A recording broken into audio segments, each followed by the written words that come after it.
The Boy Who Swam with Piranhas, Chapter 12.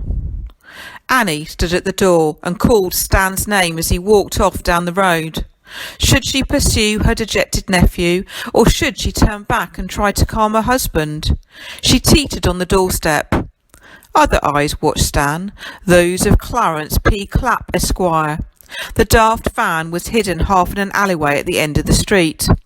Clarence P. pressed a beady eye to his telescope. He pointed it at Stan, then pointed it at the open door of 69 Fish Key Lane. "Disgracious," he muttered. "Absolutely appalling." He leaned back. "It is indeed just as I thunk, lads." For this time, Clarence P. was not alone. He had the daft squad with him, squeezed into the van. 4 burly blokes dressed in black with shaved skulls and thick necks and massive hands. Their names were Doug and Alf and Fred and Ted. "Take a look, lads," said Clarence, and the daft squad jostled to get at the telescope. "What do you think of that, then?" he asked them. Doug said it was disgusting. Alf said it was appalling. Fred said it was flippin' terrible, boss. Ted shook his head. He took a deep breath. "Boss," he said, "I sees now that you is right in all you has told us. The world these days is going to rack and ruin. It will be an honour to teach them people a lesson and hoy them into the street and smash their faces in." "Well said, Ted," said Clarence P. "His grand fishiness of fishy things would be proud of you. Now, lads, get warmed up." And the blokes started to touch their toes and swing their arms and jog on the spot, and the van shook and jerked and squeaked. Distracted by the strange commotion, Stan paused as he passed by. Clarence P. focused the telescope right on his face. "Quick, lads," he said. "This is one of them. Take a butcher's at the face of evil." The lads looked. They grunted and groaned in disgust. Fred retched. "Bleh! That is the horriblest thing I ever saw, boss," he said. "Well said, Fred," said Ted. "Oh, take him easy," said Alf. "Can I kick his teeth out, boss?" "No, Alf," said Clarence P. "He is just a minnow. We has bigger fish to fry. Let him go." And Stan looked down at his bucket and walked on. Clarence P. opened his briefcase. He took out a piece of paper headed "Daft Eviction Notice." He rubbed his hands. "Right, lads," he said. "Heads up, chests out, back straight, out we get." And the lads of the daft squad muscled their way out onto the pavement. Stan walked on in the morning light. He walked past the Shipwrights Arm and the Salvation Army hostel and the Oxfam shop. The river glistened below him, and far off was the bright blue sea. As he approached the waste ground, he saw that the fair was being dismantled. The great Ferris wheel lay in sections in the back of a huge truck. The horses from the merry-go-round were piled up on a trailer. There was no sign of any hot dog stalls or candy floss stalls or Gypsy Rose's ancient caravan. Stan walked among it all. Men swung sledgehammers and ropes and tarpaulins. There were yells and curses and the drone of engines. "Watch your head, young un!" came one cry. "Keep clear, you daft little brat!" Stan ducked and dodged and walked. He didn't know why he was here, what he'd hoped to do or find. He was aimless, still stunned. The earth shuddered beneath his feet. "You came back then?" came a voice. Dostoevsky, of course, suddenly walking along beside him. "Couldn't stay away, eh?" Stan said nothing. Dostoevsky walked closer. His arm knocked against Stan's shoulder. He pointed down at the bucket. "Where's the rest then, eh?" Stan couldn't answer. Tears came to his eyes. A voice inside him said, "Get away from here. Go home." Another said, "Keep walking. Walk to the ends of the earth, Stan." "You come to do some work?" asked Dostoevsky. "Are you leaving?" said Stan. "Indeed we are. The stalls took down, the ducks is packed, the caravan's hooked up." "Where will you go?" "Here and there and near and far, all the way across the world, and maybe," He paused and smiled. Have you come away with us, young Stan? No, said Stan. But even as he said it, he was wondering if he meant yes. I got some nice new fish, said Dostoevsky. Lovely, bright and shiny ones. He leaned close. Natasha'd be pleased to see you. She didn't say much, but I seen it in her eye. My guess is she's quite taken with you, lad. Stan said nothing. Straight ahead was a Land Rover with a caravan attached to it. Hook-a-duck ducks were piled up at the caravan window. Natasha peered out through the window of the Land Rover. Stan had a sudden vision of himself sitting behind her, driving away from machines and tins of fish moving across the world. Know what I think? Said Dostoevsky. I think you're a lad that's been cooped up far too long. I think you're a lad that's ready for an adventure. Am I right or am I wrong? Stan shrugged. There's plenty work for you to do, said Dostoevsky. All them little fish to care for and all them ducks to keep clean. It's up to you, but seems to me you're made for travelling with a hook-a-duck stall. Stan sighed. Maybe Dostoevsky was right. He certainly wasn't made for working fish canning machines in Fish Key Lane. What kind of life was that? And what kind of life was it to live with a bloke like Ernie, who could do the dreadful thing he'd done last night? He took a deep breath. And of course I'll pay you, said Dostoevsky, just like I said I would. Stan took another deep breath. Be brave, he told himself. OK, he said, I'll come along. Good lad, said Dostoevsky. He opened the Land Rover door. Look who's come back to us, Natasha. Natasha turned her eyes to Stan. She peered at him just like she was peeping through a peephole. There was a fish tank on the back seat with a shoal of lovely goldfish in it. Stan got into the Land Rover. That's the style, said Dostoevsky. Keep an eye on them fish, lad. Don't want them swilling out, do we? He climbed into the driver's seat, turned the engine and began to drive slowly across the bumpy waste ground. He picked up speed as he drove uphill away from the river. Stan peered out. He looked along his own street. He saw his aunt and uncle standing outside their house. There was a heap of pipes and cables all around them. A burly bloke dressed in black stood with his arms folded, blocking the front door. Put your own fish in if you wants to, Dostoevsky told Stan, nodding towards the tank. Stan dipped his hand into the bucket. He lifted out the little fish, then slid it into the tank. Oh, my companions, he heard inside him. Natasha swiveled in her seat, put her tongue out at Stan. Welcome to our little family, Stan, said Dostoevsky. Then he put his foot down and accelerated away from the town, from everything that Stan had ever known. The Boy Who Swam with Piranhas, Part 2, The Fairground, Chapter 13. It's nearly time for Poncho Pirelli. He'll soon be entering the tale. Who's Poncho Pirelli, you may well ask. The fella's a fishy legend, a piscatorial genius. He's such an amazing bloke that some people wonder if he's really human. How can he do what he does? How can he dodge death time after time after time? He must have gills, he must have scales, he must have fishy fragments sparkling in his brain, he must have fishy particles pelting through his blood. He's a man of fish and legend, and when he does appear, he'll turn our Stan's world inside out and upside down. Right now, of course, at this particular turning of the page, Poncho doesn't even know that a lad called Stanley Potts exists. And Stanley's just as ignorant of Poncho. But their paths are chosen. They're headed towards each other. Whenever they want it or not, they're going to meet. It's their destiny. It won't be long. In the meantime, here's Stan trundling along in the Land Rover with Dostoevsky and Natasha. The caravan behind them is rattling and swaying. They're following a road beside the sea. There are dunes and beaches and endless water, and a few wooden shacks and a couple of villages.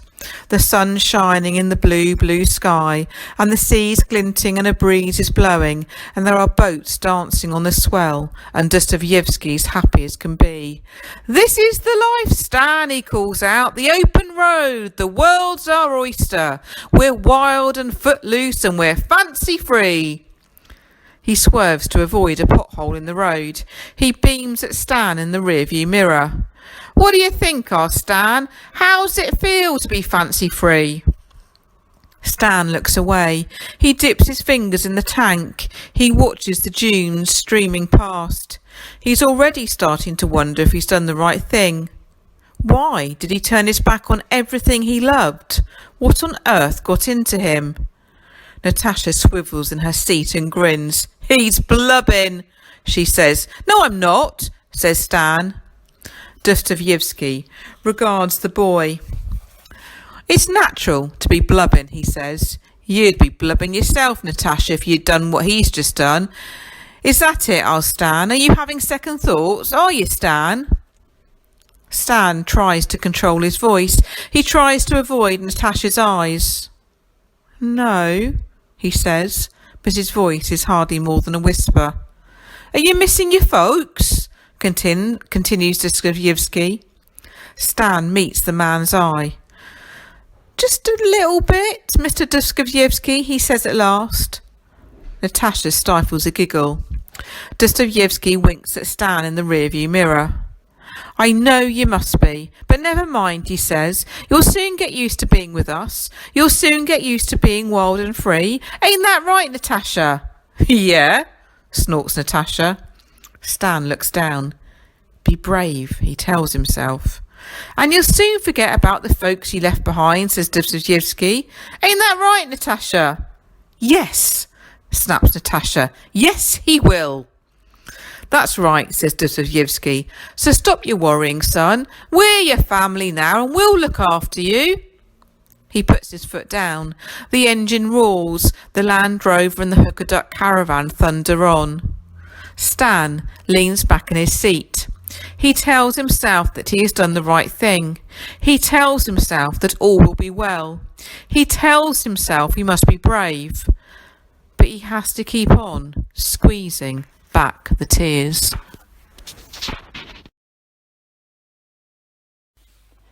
Chapter 14. They drive and drive. Dostoevsky and Natasha eat pork pies and pick and mix that they get from a garage on the way. Natasha lobs sweets over her shoulder. Chocolate peanuts, midget gems, American hard gums, mints, mini cola bottles, jelly snakes. They lie on Stan's lap and all around him on the seat and on the floor. He stares out into the world that seems wider and wider the further they go. You got to eat, says Dostoevsky. You got to keep your strength up, Stan. It ain't an easy life keeping a hooker duck stall on the go. So Stan licks love hearts that have kiss me quick and you're a sweetie stamped on them. He slowly chews a blue jelly baby. He dangles his fingers in the fish tank and feels fins and tails and tiny mouths moving tenderly against his skin. There's other fairground traffic on the road. A massive wall of death truck lumbers past them. A camper van chugs along with a bearded lady and a tattooed lady waving gleefully from the window. Dostoevsky waves back and toots his horn. The day wears on and the light starts to fade. The sun descends towards the darkening sea. There's a town in the distance, spires and skyscrapers and turrets. Dostoevsky cheers. That's the place, he yells. That's the place that's in need of hooker duck. They enter the outskirts of the town and stop at a red traffic light. A policeman walks into the road and stands in front of them with his hands on his hips.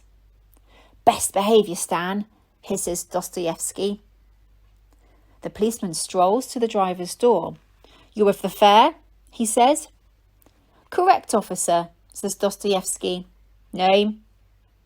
Wilfred Dostoevsky, officer, and these is the kids, Stanley and Natasha. The policeman comes round to Stan's door. He peers through the window. He opens the door and shines the torch into Stan's face. Stan wants to yell, "Yes, you've caught me! Take me in! Arrest me! I'm Stanley Potts, the runaway boy from Fishkey Lane." The policeman narrows his eyes. "So you're Stanley, are you?" he whispers. "Yes, officer." "And tell me, Stanley," he says even more softly, "are you a troublemaking kind of boy?" "Course not, officer," says Dostoevsky. "He's—" The policeman turns. "Did I ask you, Mr. Dostoevsky?" "No, officer," admits Dostoevsky. "So keep out of it." He bares his teeth in a kind of smile. "Are you," he says again, "a troublemaker, young Stanley?" "No, sir," whispers Stan. "Good, 'cause do you know what we do with troublemakers in this town?" "No, sir," whispers Stan. "That's good. It's best you don't know, 'cause you know what would happen if you did know." "No, officer," says Stan. "It would," said the policeman, "scare you stiff." He keeps the torch shining onto Stan's face. "Do you know what I know?" he says. "No, sir." "I know lads like you, and I know what lads like you get up to, especially in these dark days. In fact, I know all you ragamuffin fairground folk traipsing and wandering around the world and leaving all kinds of bother in your wake. I also know that if I had my way—" He lowers the torch. "But that's another tale."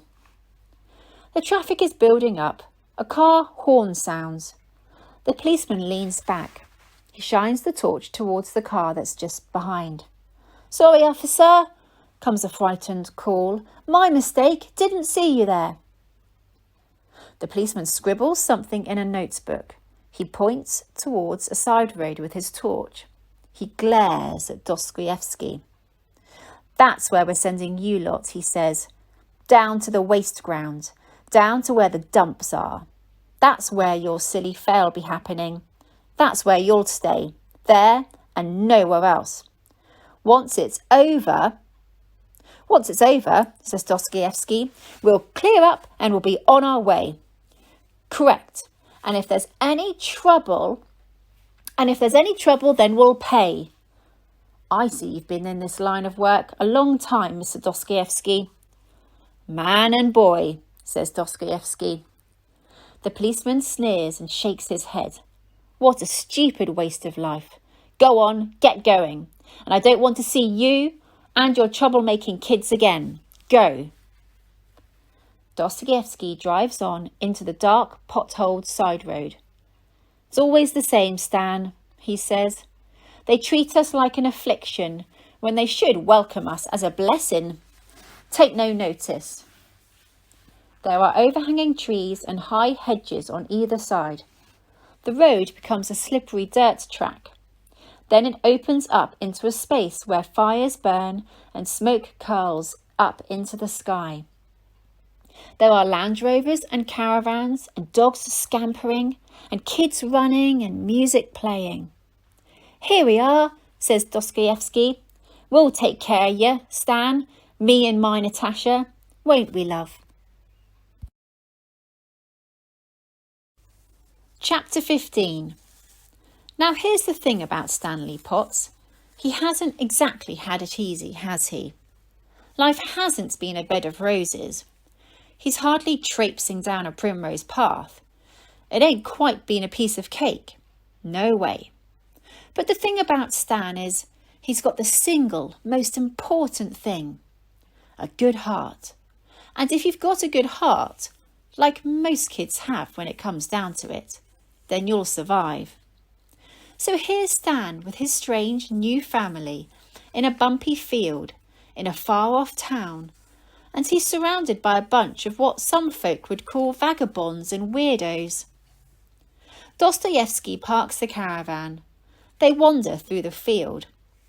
As they walk, there are voices calling out of the darkness and out of caravan windows.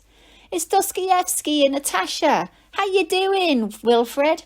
How's things, Natasha? How's the hook-a-duck trade? And Dostoevsky is waving and calling back his greetings. And a couple of times he puts his arm round Stan's shoulder and cries out, "This is my new lad, Stan. He's a good fine lad." And the voices call back, "Hello there, Stan. Welcome to the fair, son." They pass fiddle players and a snake charmer and a trio of boys standing on one another's shoulders. They sit down by a glowing fire. There's a ring of people around it, their faces shining in its light. A man leans down and reaches into the embers with a pair of tongs. He holds something out to Stan, something black and round and smoking. "Take it," he says in a gruff voice. "It's for you. Go on, lad." Stan stares at it, doesn't move. The bloke laughs. "Go on," he says again. "Go on," says Dostoevsky. Nervously, Stan reaches out and takes the thing. It's hard and black and scorching hot. He gasps, drops it, picks it up again.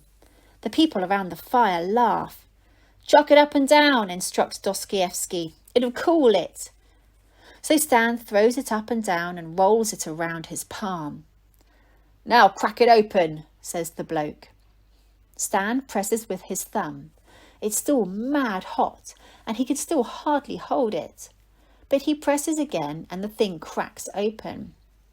Some of the black crust falls away, and Stan sees there's a beautiful white inside. And now there's steam mixed with the smoke, and it smells delicious. "A potato," he whispers. "Correct," says the bloke. "It's a spud." Stan lifts it to his mouth and nibbles, and he tastes the soft, creamy smokiness of it. He looks at the faces around the fire, and they all look back at him and grin. He eats again. It's the loveliest thing he's ever tasted. Dostoevsky laughs and puts his arm around him. Stan sighs and eats and starts to relax. He finds he's smiling.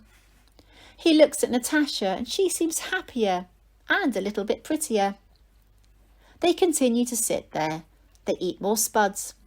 Somebody puts a tin mug of tea in Stan's hand. "So where are you from, young Stan?" asks a bloke across the fire. "Fishkey Lane," says Stan. "The town we were in yesterday," Dostoevsky explains. "They've had it tough back there. Shipyards shut, blokes on the dole, all that stuff." "Needed a new life, did you?" says the bloke. "That's right," says Dostoevsky. "Well, you come to the right place, Stan," says a woman whose necklaces and bangles glitter in the firelight. "You're with pals here." Another woman in another part of the field sings a lovely foreign song. Dostoevsky and the others at the fire talk. They talk of fairs they remember and of fairs they know through legend and myth. Somebody brings a crate of beer to the fireside, and as they drink they talk of magic acts and escapologists and two-headed goats and of those who can talk to the dead. They talk in strange accents from far-flung places and faraway lands. Stan listens and loses himself in the voices that flash and flicker like the flames. He loses himself in the tales that move like weird shadows through the air. After a time, a great full moon lifts over the field and bathes everything in its strange silver light. "They say Poncho Pirelli's on his way," says one of the voices. "Pirelli? Thought he was in Madagascar or Zanzibar or somewhere." "I thought he was dead." "Seems he was spotted on the road somewhere in the north." "Poncho? Coming here? Can't be nothing but a rumour." "He's never been nothing but a rumour. All that stuff that's said about him, puh!" "You'll believe it when you see it." "There's nothing to believe. He's a showman, a trickster." "You're wrong. He's one of the greats." "Was," says someone else. "Was one of the greats. Was extraordinary. But even Poncho Pirelli has to get old, has to lose his old magic, has to..." The voice doesn't finish the sentence. They all sigh Pancho's name and shake their heads in wonder. Who is Pancho Pirelli? Stan dares to ask. You'll see, says Dostoevsky. If he turns up, you'll see. And you'll not have seen nothing like it, never before. They all nod at that and move on to talk of other things.